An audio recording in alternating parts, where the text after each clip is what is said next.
What's up guys, welcome back to the channel and welcome back to another video. Now in today's video, I wanted to go over something that I previously mentioned on the channel. I wanted to see if there was anyone interested in seeing a video on it, and it looks like there's a few of you that are interested in learning how I was able to do what we're gonna be talking about today on the Black Genesis. So without further ado, let's go ahead and get into the video on, as you probably would have guessed, the remote start kit that I have on the Genesis Coupe 3.8 Turbo. Yep, so here's my 2015 Genesis Coupe 3.8. This has got the push button start, and it is a manual transmission. And I have installed a remote start kit on this car. So if you didn't know, the Genesis Coupes from 2010 all the way to 2016 never came with the function for remote start from the factory, which is unfortunate, but there are some good options on the aftermarket for installing a remote start kit on these cars. So why would you even want a remote start kit though?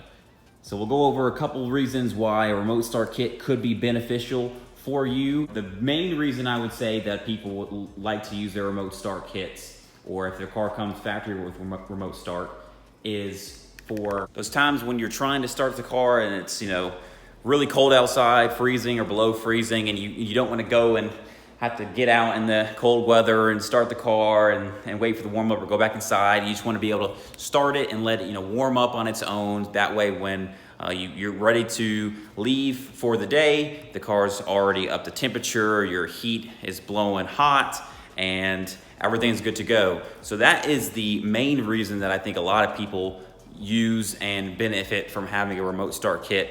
You're going to defrost the windshield. Everything's going to be great when you get in the car right off the bat, rather than having to sit there and let everything warm up, get the temperature. Now, for my purposes, the main reason that I use my remote start kit is with this car being turbocharged.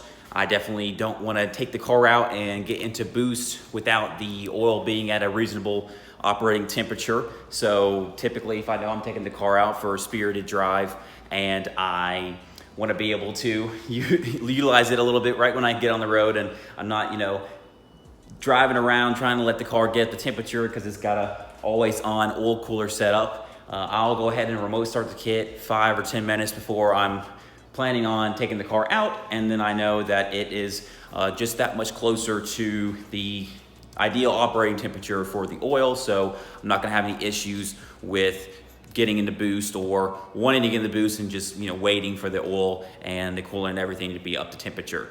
Now, another reason why having a remote start kit could be useful is if you're trying to diagnose certain things with the car. Like, for example, if you suspect or you have indications that you've got an exhaust leak on the car, you could have the car up in the air, you could be up underneath it, and then you could remote start it from underneath the car. And as soon as the car starts, there you are underneath the car, you're feeling around at flex pipes or coupler connections, looking for any exhaust leaks. And rather than doing that, you would have to be outside of the car and start it up, get out, get up underneath it, climb under there, and now you're looking for exhaust leaks. By that time, the exhaust is already heated up significantly more than it would have been, and it's more difficult for you to feel around without getting burnt on a hot exhaust. Obviously, that doesn't happen super quick, but it is much nicer to be able to diagnose certain things, or doing a turbo kit install, and you want to make sure when you start the car up there's no fuel leaks, there's no oil leaks or coolant leaks. You can be out here underneath the hood and go ahead and remote start the car, and as soon as you find a leak, boom, you hit the lock button, car shuts off, you resolve it there rather than start it inside the car. You come up here and then now you find out you've been leaking fuel on the header for the past 7 or 8 seconds. So there's definitely many different benefits for why someone would want to have the ability to remote start their car. But now let's get into the remote start kit that I have on my car and why I think it is the right choice if you are looking for one for your Genesis Coupe. So there are many different options for remote start kits for these cars. I think without a doubt, the one that I picked up is the best option, and that would be the MyKey Premium Remote Start Kit for the Genesis Coupes. I think the main benefit of utilizing this kit as opposed to many other ones on the market is that this actually utilizes the OEM key fob. So a lot of remote start kits, they come with their own key fob that you have to use to operate the remote start. This actually utilizes the factory key fob, much like an OEM remote start kit or remote start functionality would. So I think that's a huge benefit, as well as labeled here, plug and play remote start. So a lot of different kits on the market, they come with the wiring harness, but you have to actually splice and cut different wires on the car in order to install the kit and get it working. This is a fully plug and play, fully reversible remote start kit. So it comes with a harness that has clips. All you have to do when you go to install it is unplug certain things, plug these things in, and it's already ready to go. So there's no manual wiring that has to be done, which I think is great from a DIY perspective. So that's another huge benefit to the MyKey Premium option for the Genesis Coupe. Now this is not an installation video. I do already have this installed in the car, and there are other videos on YouTube showing how to install this on the Genesis Coupes. So my box is empty, but this is the box that it comes with. When you open it up, there would be the actual module, the wiring harness, and everything in the box. So we will do a brief overview of what comes included with it. So there's that module. You will use the same module, whether it's a BK1 or BK2. There's just these dip switches there on the side that you would have to adjust for the generation. It comes with the plug and play harness, and it comes with this user manual. So the plug and play harness really makes it very simple to complete the installation. I do have mine installed on the black Genesis. I, funny enough, actually bought that kit for the yellow Genesis and didn't exactly work out as intended. So I decided, well, let's try it with the black Genesis. And I do have it installed on the passenger side up in the footwell. It's kind of tucked behind some of the paneling, so you would not know it's there if you were looking for it. But you're probably wondering, knowing if you've done any research on the MyKey Premium remote start kit, how I even have this installed on the black Genesis. Because if I go here to the user manual and open it up, before you start, in bold captioning, MyKey Premium only works with smart key / push button start and automatic transmission vehicles. So as I previously said, both of these cars are push to start. They did have keys turn Genesis Coupes, but for the 2015, these are push button starts. But this is a manual. This is not an automatic.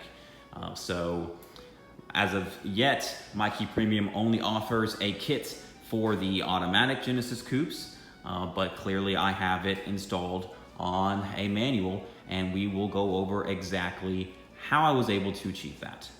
Yep, so as I previously said, I did actually buy the kit for my automatic push button start Genesis Coupe, and it didn't end up working for me. And through the troubleshooting that I did with the tech support from MyKey Premium, I was able to learn a lot more about the product, and when things did not end up working out as intended, to no fault of MyKey Premium, just certain things that I got going on with this car, I was like, well, rather than returning it, now that I kind of understand how this thing works, let's see if we could actually get it to work on a manual Genesis Coupe. So just to kind of show y'all that it actually does work, as you can see, there is obviously no one inside of the car. Got the key fob here, so you'll give it lock and a lock about 1 second apart, and you hear those two beeps. You'll kind of just wait a little bit, and it kind of goes through its checks and functions and whatnot. You see the brake lights light up there. Now the car is started. And then if you want to shut the car off,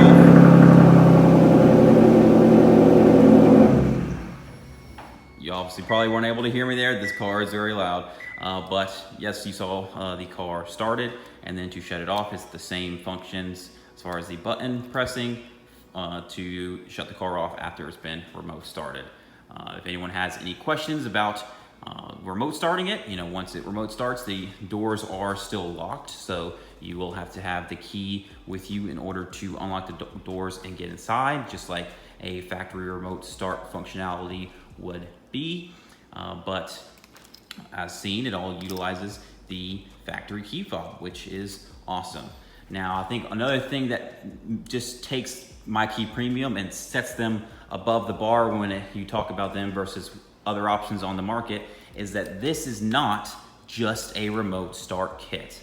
This kit from MyKey Premium actually has loads of different functions included that you would not otherwise be able to get from any other remote start kit on the market. So we'll kind of just go through some of those things here.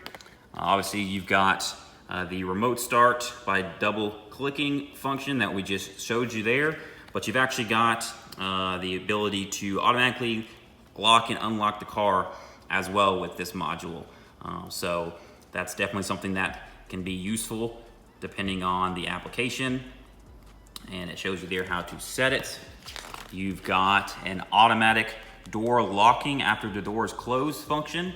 So now if you get to your destination, you turn off the car and get out and close the door, you've got the key with you, you just walk away and it will automatically lock the doors for you. I know that I've had some issues in the past with incidentally locking my keys inside of my Genesis Coupe. In fact, after I swapped the engine in the yellow car, after not driving it for 7 months, I ended up that same day locking the key inside and had to break into my own car in order to get my key out. So having this next function would have saved me from having to do that. This function actually prevents that from happening. So if you turn the car off, leave the key inside and get out, it will not lock the car with the key inside. But if you had this function turned off or by some other means incidentally locked the keys inside the car, this next function is a way to help resolve that super easily. And this allows you to have a PIN code input into the door unlock button on the door handle to unlock the car without the key present, which I utilize this all the time for this car. Often I'll come out to the shop to do some things and then I decide, I want to do something under the hood or get something from inside the car, but I left my key inside the house, and rather than going all the way back to the house to grab my key, I can actually use my PIN code to unlock the car without the key, and it comes in super handy for things like that. Or if you were at work and you left something in your car but your keys are at your office or wherever, you can come out to the parking lot, get into the car without the key, and that is just yet again another benefit of the MyKey Premium kit in comparison to other ones on the market. So a couple other things here. We've got a smart timer function. So this is kind of like a turbo timer where you can get to your destination and leave the car running while you're gone to allow the car to cool down and then automatically shut off.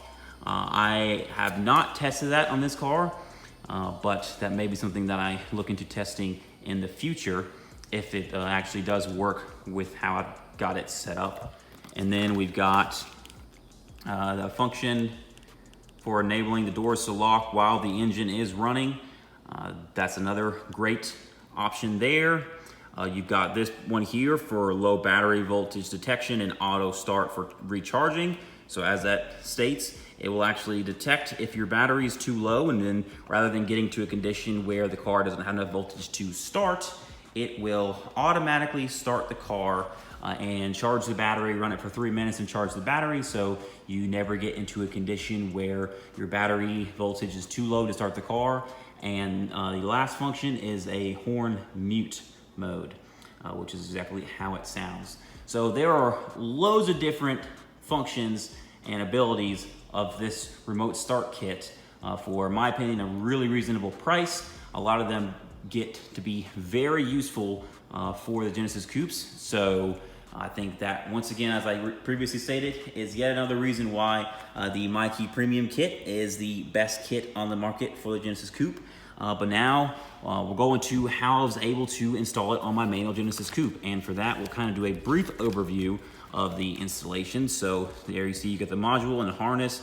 There's actually two pieces to the harness. One of those pieces is a short wiring harness that gets installed in between the push button start here. So you'd actually pop this panel back to have access to the push button start. You disconnect the plug that plugs into this button, and then there's a short harness that would plug into the existing OEM harness, and then the other end plugs into the push button start. The second harness actually plugs into the MyKey module mobilizer unit over here on the passenger side.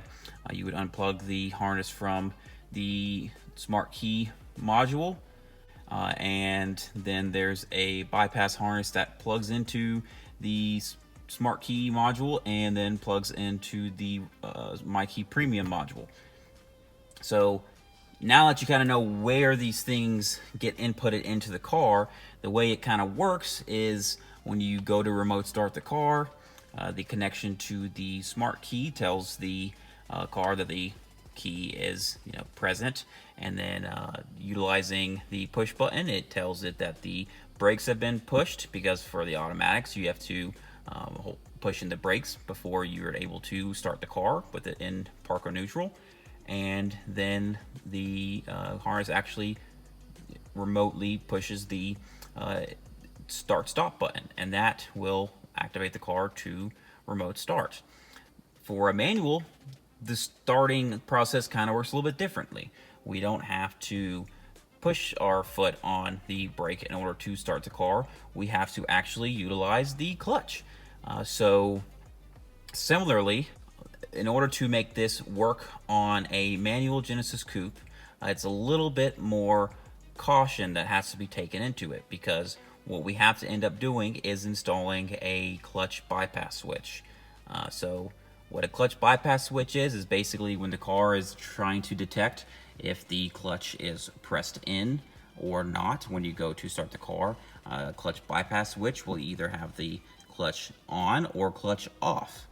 So if you have it with the clutch on, then the car will think that the clutch is pressed in.